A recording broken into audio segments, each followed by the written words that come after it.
Sathyajothi films பிரம்மாண்ட தயாரிப்பில் தனுஷ் நடிக்கும் கேப்டன் மில்லர் வெற்றி நடை போடுகிறது உலகமெங்கும். வழக்கம் போல சர்ச்சைக்கு பஞ்சமில்லாமல் வடிவேலு முதல் அஜித் வரை ஒருவரையும் விடாமல் வெளுத்து வாங்கி பொங்கல் விழாவை தண்ணீர் ரகமாக்கியுள்ளார் தயாரிப்பாளர் கே ராஜன். சினிமா தயாரிப்பாளர்கள், நடிகர்கள், அரசியல் தலைவர்கள் என யாரையும் பாரபட்சம் பார்க்காமல் பிரித்து மேயும் தயாரிப்பாளர் கே ராஜன் வடசென்னை தண்டையார்பேட்டை பகுதியில் நடைபெற்ற கிராமிய பொங்கல் விழாவில் கலந்து கொண்டார். பின்னர் செய்தியாளர்களை சந்தித்த அவர், ரஜினிகாந்த் அரசியலுக்கு வருவதாக இருந்தால் அவரது மண்டபத்தில் ரசிகர்களை சந்திப்பார். அவர் அரசியலுக்கு வரப்போவதில்லை என்பதால் தனது வீட்டிலேயே சந்திக்கிறார். வீடு தேடி வந்த ரசிகர்களுக்கு ரஜினி வாழ்த்து சொன்னது நல்ல விஷயம்தான் என கூறினார். அவருடைய சத்திரம் இருக்கிறது, அங்க சிறப்பாக விசேஷமாக தொண்டர்களை சந்தித்து ரசிகர்களை சந்தித்து வாழ்த்து சொல்வது ஒரு வகை. அவர் ஒரு அரசியல் கட்சி ஆரம்பிக்கிறாருன்னா அதை பண்ணுவார். அவர்தான் அரசியல வாண்டாங்க ஒதுக்கிட்டார். அஜித்னு ஒரு நடிகர் இருக்காரே, அவர் மக்களையும் பார்க்க மாட்டார், ரசிகர்களையும் சந்திக்க மாட்டார். ஆனால் அவர்கள் மூலமாக வரும் கோடிகளை மட்டுமே பார்ப்பார். அப்படியும் ஒரு நடிகர் உள்ளார் என காட்டம் தெரிவித்தார்.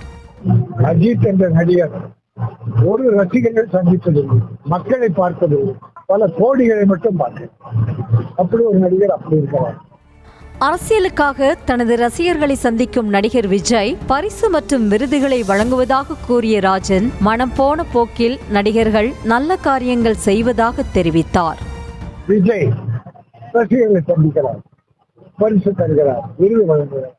அவர் ஒரு வகை, அவர் அரசியலுக்காக இப்படிப்பட்ட நல்ல காரியங்கள்லாம் செய்து கொண்டிருக்கிறார். ஆக அவர்கள் மனம் போன போக்கிலே பல காரியங்கள் செய்கிறார்கள். அடுத்ததாக வடிவேலு பக்கம் வந்த ராஜன், அவன் ஒரு நன்றி கெட்டவன், வடிவேலுவுக்கு நன்றின்னு ஒண்ணு இருந்திருந்தா நிச்சயம் விஜயகாந்தோட இறுதி ஊர்வலத்துல பங்கேற்றிருப்பார் என கிழித்து தொங்க விட்டார் ராஜன். வடிவேலுக்கு நன்றி என்று ஒன்று என்றால் விஜயகாந்தே நிச்சயமாக அந்த இறுதி சடங்குகளை கலந்திருப்பார். இல்ல ஒருவேளை இங்கதான் இருந்தார், காலி கிராமத்தில் தான் இருந்திருக்கார். ஆக அது அவருடைய நன்றி இல்லாத உள்ளத்தை காட்டு.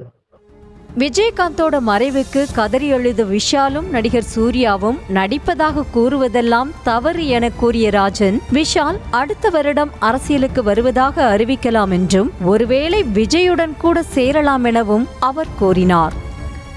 இப்படி நல்லது பண்ணிட்டு அடுத்த வருஷம் கூட அரசியல் அறிவிக்கலாம், ஒருவேளை விஜய் கூட சேரலாம், அது அவருடைய விருப்பம். செய்திகளை உடனுக்குடனும் துல்லியமாகவும் தெரிந்து கொள்ள சப்ஸ்கிரைப் பண்ணுங்க.